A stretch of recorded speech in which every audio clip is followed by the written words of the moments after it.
কেউ তো জানে না কখন যে কার কি হয়। জীবন তো বদলায় না, শুধু বদলে যায় সময়।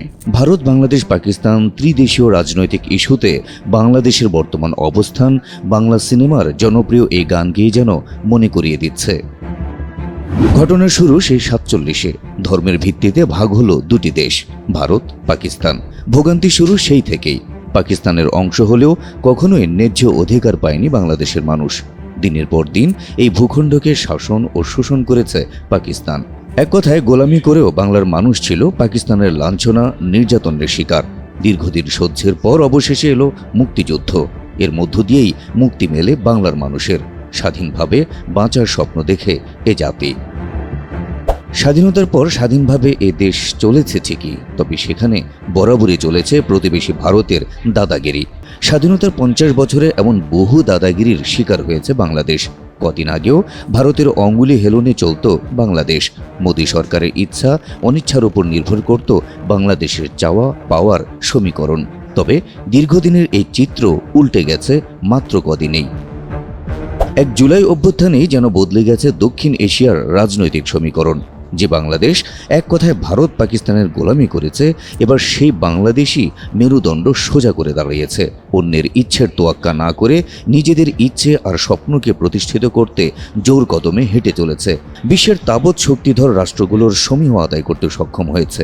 সময়টা আসলেই বদলেছে বাংলাদেশের। অন্যদিকে যুগ যুগ ধরে বাংলাদেশের উপর ছড়ি ঘুরানো ভারতের আজ ত্রাহি ত্রাহি অবস্থা। শেখ হাসিনাকে আশ্রয় দিয়ে শ্যাম রাখি না কুল রাখি পরিস্থিতিতে মোদী সরকার।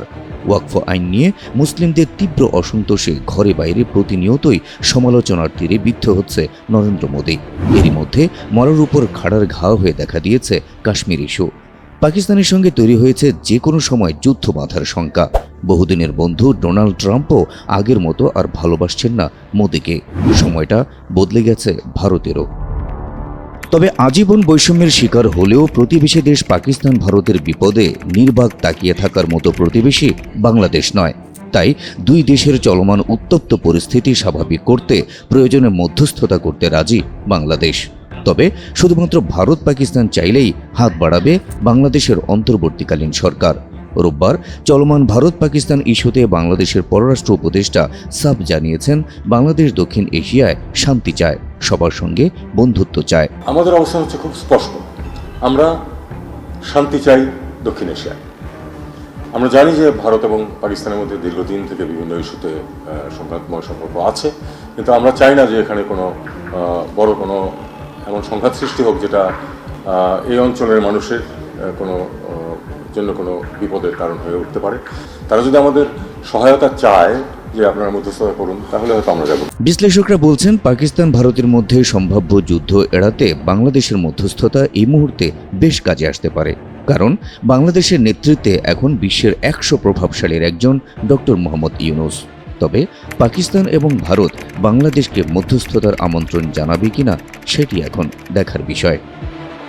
হাবিব রাসেল, এনটিভি অনলাইন।